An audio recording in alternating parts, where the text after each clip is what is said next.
নমস্কার বন্ধুরা, আমার আরেকটি নতুন ভিডিওতে আপনাদের সকলকে স্বাগত। আজকের ভিডিওতে আমি হাওড়া রেল মিউজিয়ামটি সম্পূর্ণ ঘুরিয়ে দেখাবো এবং সমস্ত তথ্য দেব। কবে কবে মিউজিয়ামটি খোলা থাকে, কটা থেকে কটা পর্যন্ত খোলা থাকে, এন্ট্রি ফি কত, কী কী দেখবেন, কোথায় খাবেন, মিউজিয়ামের ইতিহাস, সামগ্রীর ডিটেলস সম্পূর্ণ ইনফরমেশন দেবো আজকের এই ভিডিওতে। আগের পর্বে আমি দেখিয়েছিলাম কিভাবে হাওড়া রেলওয়ে স্টেশন থেকে পায়ে হেঁটে রেল মিউজিয়ামে পৌঁছাবেন, তার সম্পূর্ণ রুট গাইড। ভিডিওটি না দেখে থাকলে আমি আই বাটনে লিঙ্ক দিয়ে দিচ্ছি, ভিডিওটি দেখে নিন একবার। তাহলে কিভাবে হাওড়া রেলওয়ে মিউজিয়ামে আসবেন তার সম্পূর্ণ ক্লিয়ার আইডিয়া পেয়ে যাবেন। ভারতীয় রেলের ইতিহাস এবং ঐতিহ্যের এক অমূল্য সংগ্রহশালা এই মিউজিয়াম। চলুন শুরু করা যাক আজকের এই ভিডিওটি।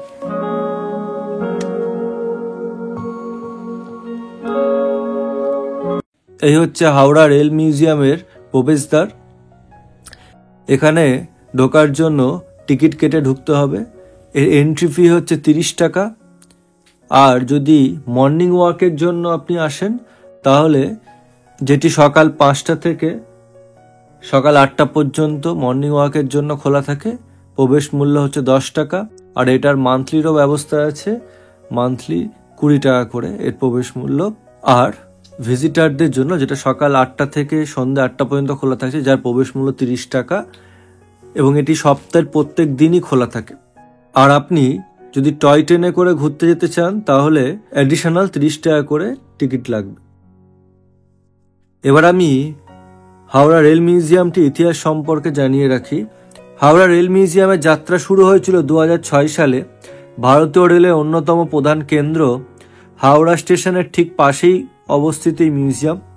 ভারতীয় রেলের গৌরবময় অতীত এবং এর বিবর্তনের সাক্ষী মিউজিয়াম।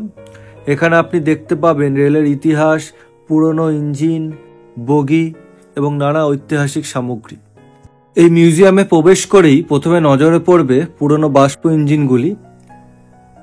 এর মধ্যেই লুকিয়ে রয়েছে আরও অনেক আকর্ষণীয় সংগ্রহ। আসুন এক ঝলকে দেখে নেওয়া যাক মিউজিয়ামের গুরুত্বপূর্ণ সংগ্রহগুলি। বাষ্প ইঞ্জিন গ্যালারি রয়েছে। এখানে আপনি দেখতে পাবেন ভারতের প্রথম দিককার বাষ্প ইঞ্জিনগুলির এক সুন্দর সংগ্রহ, কিভাবে তার বিবর্তন হয়েছে। বিখ্যাত ফেরারি কুইন ইঞ্জিনটির মডেল এখানে রয়েছে। এটি বিশ্বের প্রাচীনতম সচল বাষ্প ইঞ্জিনগুলির মধ্যে অন্যতম। এছাড়াও রয়েছে 1920 সালের বাষ্প ইঞ্জিন, যা একসময় মালবাহী ট্রেন হিসেবে ব্যবহৃত হতো। এখানে বিভিন্ন মডেল রাখা রয়েছে। তো আসুন আমরা কয়েক ধাপ সিঁড়িতে এগিয়ে উঠে এই ট্রেনটির সামনে চলে এসেছি। এর ভেতরে দেখতে পাচ্ছেন খুব সুন্দর কোচের মধ্যে খুব সুন্দর চেয়ার এবং বসার ব্যবস্থা আছে, এবং এখানে টেবিলের মধ্যে খাবার সার্ভ করা আছে এবং চেয়ার, সোফা খুব সুন্দর সুন্দর কিন্তু এখানে রাখা রয়েছে।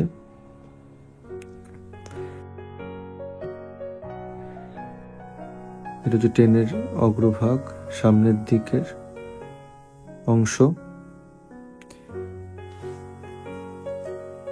এখানে ডিজেল ও ইলেকট্রিক ইঞ্জিনের সংগ্রহ রয়েছে। এখানে রয়েছে বিভিন্ন ডিজেল ও ইলেকট্রিক ইঞ্জিনের নিখুঁত মডেল। ভারতীয় রেলের প্রথম ডিজেল ইঞ্জিন WDG4 এবং প্রথম ইলেকট্রিক ইঞ্জিন WCM1 এর মডেল এখানে সংরক্ষিত রয়েছে। আপনি দেখতে পাবেন বিভিন্ন রেলের শক্তি ব্যবস্থার বিবর্তন ঘটেছে এবং কিভাবে প্রযুক্তির উন্নতি হয়েছে, সবকিছুরই এখানে প্রদর্শনী করা রয়েছে। এটি একটি 15 দিনের ট্রেনের ইঞ্জিন এবং এখানে দেখতে পাচ্ছেন খুব সুন্দর সুন্দর চেয়ার কিন্তু। এবং এখানে দেখতে পাচ্ছেন এখানে রয়েছে একটি সুন্দর পার্ক, যেখানে সময় কাটানোর সুন্দর ব্যবস্থা রয়েছে এবং শিশুদের জন্য নানা রকমের খেলার ব্যবস্থাও রয়েছে। এখানে রেল মিউজিয়ামের সম্পূর্ণ ম্যাপটি দেখানো রয়েছে। একটা স্ক্রিনশট নিয়ে নিতে পারেন, তাহলে কোথায় কি আছে আপনি একটা আইডিয়া পেয়ে যাবেন। তো স্কিপ না করে পুরো ভিডিওটি দেখতে থাকুন, আমি পুরো মিউজিয়ামটি ঘুরিয়ে দেখাচ্ছি। ট্রেনে ব্যবহৃত বিভিন্ন রকমের সামগ্রী এখানে কিন্তু প্রদর্শনী করে দেখানো রয়েছে। তো এটি হচ্ছে রেলওয়ে মিউজিয়ামের অন্তর্বর্তী একটি রেল মিউজিয়াম রেস্টুরেন্ট। তো টয় ট্রেনের লাইন দেখতে পাচ্ছেন, এখানে টয় ট্রেনের লাইন চলে গেছে এবং রেল গেটের একটি মডেলও করা রয়েছে এখানে, এবং খুব সুন্দর পার্ক। আপনারা এখানে সন্ধে বা বিকালের দিকে কিন্তু বসে খুব মূল্যবান সময় কাটাতে পারবেন প্রিয়জনের সাথে। এখানে একটি স্তম্ভ দেখা যাচ্ছে, বিরাট। এখানে বিভিন্ন রকমের মডেল কিন্তু রাখা রয়েছে, স্টেশন ম্যানেজার থেকে শুরু করে কুলি পর্যন্ত তাদের পোশাক আশাকের সামগ্রীর সাথে তাদের মডেল কিন্তু এখানে দেখানো রয়েছে। পুরনো রেলওয়ে কর্মীদের ব্যবহৃত ইউনিফর্ম, এখানেও যে সামগ্রী রাখা রয়েছে যেগুলি আগেকার দিনে ব্যবহার করা হতো বাষ্প ইঞ্জিনের সময়, সেটি রাখা রয়েছে এখানে। তো এবার আমি এসেছি এই স্তম্ভের সামনে। এখানে বিভিন্ন রকমের ট্রেনের টিকিটের কালেকশন রয়েছে এবং এটি একটি হাওড়া স্টেশনের আদলে তৈরি একটি মডেল, তার ছোট সংস্করণ এটি। এবং এই যে হচ্ছে টয় ট্রেন, এখানে কিন্তু আপনাকে টিকিট কাটতে হবে, যেটা প্রবেশ মূল্য যে 30 টাকা। এটা পুরো পার্কটাকে 2টো রাউন্ড দেবে এই টয় ট্রেন। আপনারা চাইলে একবার সময় থাকলে হাতে একবার ঘুরে দেখে নিতে পারেন, টয় ট্রেনে করে টয় ট্রেনের অভিজ্ঞতাও উপভোগ করতে পারেন। এবং এই যে হাওড়া স্টেশনের আদলে তৈরি এই যে ছোট মিনিয়েচার, এখানে ভেতরে কিন্তু গ্যালারিও আছে। চলুন গ্যালারির ভেতরে প্রবেশ করা যাক। এখানে ভারতীয় রেলের ইতিহাস এবং ঐতিহ্যের নানা গুরুত্বপূর্ণ দিক সুন্দরভাবে উপস্থাপনা করা রয়েছে। এখানেও একটা কিন্তু হাওড়া স্টেশনের মডেল দেখানো রয়েছে। ব্রিটিশ আমলের ব্যবহৃত রেলের সরঞ্জামও কিছু এখানে কিন্তু প্রদর্শনী করে রাখা রয়েছে। বিভিন্ন ধাতব ও কাঠের তৈরি সিগন্যাল যন্ত্র এবং ভারতীয় রেলের বিভিন্ন গুরুত্বপূর্ণ মুহূর্তের দুর্লভ ছবিও এখানে আপনি পেয়ে যাবেন। এবং এই যে সেই বড় ঘড়ি আমি যেটা দেখালাম হাওড়া স্টেশনের মধ্যে, এখানেও সেটা কিন্তু একটা মডেল হিসেবে রাখা রয়েছে। Howrah station over the years, কিভাবে হাওড়া স্টেশনের বিবর্তন হয়েছে সেটা কিন্তু এখানে তুলে ধরা হয়েছে এবং খুব দুর্লভ ছবি কিন্তু এখানে রয়েছে। হাওড়া স্টেশনের অফিসের মধ্যে এই রকমের সিঁড়ি কিন্তু দেখা যায়, এরা কিন্তু সেটাও এখানে কিন্তু সেটা তৈরি করে রেখেছে, কিন্তু এটা সিঁড়ি দিয়ে ওঠা যায় না, এটা বন্ধ আছে, জাস্ট এটা মডেল হিসাবে রাখা রয়েছে। এবং আপনারা যদি এখানে আসেন আপনাদের ঘুরতে কিন্তু খুবই ভালো লাগবে, একটা সুন্দর দিন আপনাদের কেটে যাবে। হাওড়া স্টেশন নির্মাণ থেকে বর্তমান হাওড়া স্টেশন পর্যন্ত পুরোটাই কিন্তু এই গ্যালারিতে দেখানো রয়েছে, কিভাবে ধাপে ধাপে সেটা সংস্করণ হয়েছে। এখানে একটা মডেল হিসেবে রাখা রয়েছে রেলওয়ে ট্র্যাক এবং তার পাশে সিগন্যাল, রেল গেট।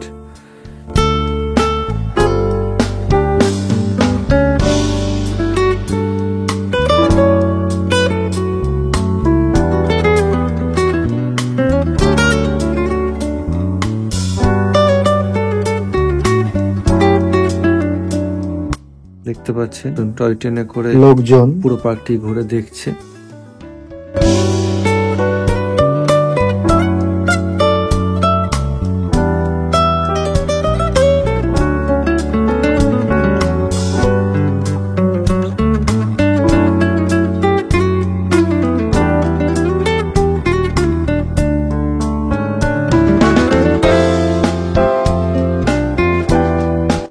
এবার আমি চলে এসেছি দূরসঞ্চারে, যেখানে যোগাযোগ ব্যবস্থার বিবর্তন কিন্তু তুলে ধরা হয়েছে।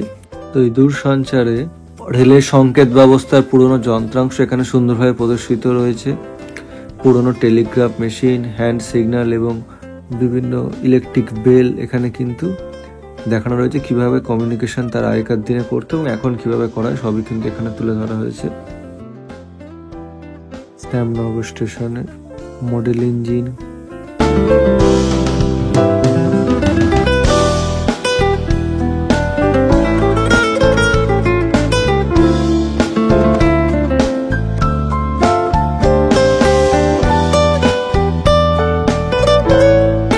রেডিও রিসিভার,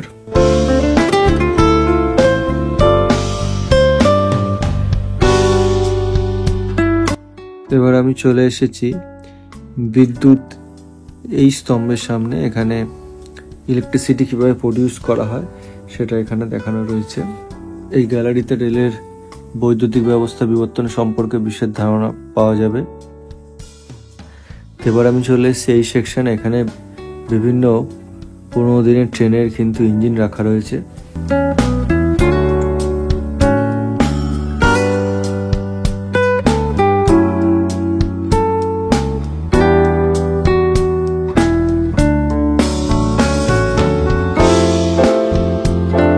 বিভিন্ন রকমের কোচ এখানে সংরক্ষিত করে রাখা রয়েছে প্রথম শ্রেণীর। এটি ইস্ট পাকিস্তান রেলওয়ে ট্রেন। এটি যখন ভারতীয় সীমানায় প্রবেশ করেছিল তখন ইন্ডিয়া এটাকে আওতায় আনে এবং এটি এখন এই মিউজিয়ামে শোভা পাচ্ছে।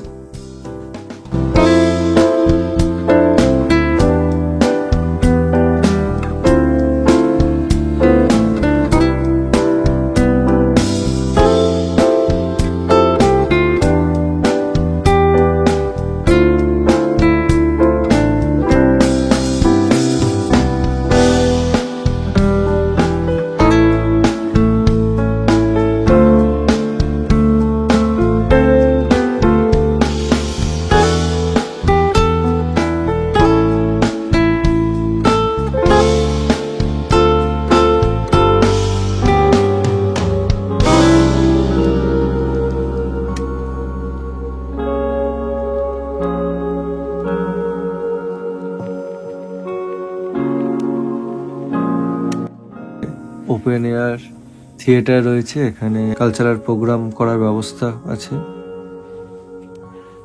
তো শেষে এটাই বলবো যে হাওড়া রেল মিউজিয়াম শুধুমাত্র রেলের ইতিহাস জানার স্থান নয়, এটি এক ঐতিহ্যের অংশ। আপনি যদি রেল এবং এর ইতিহাস ভালোবাসেন তাহলে একবার ঘুরেই আসতে পারেন।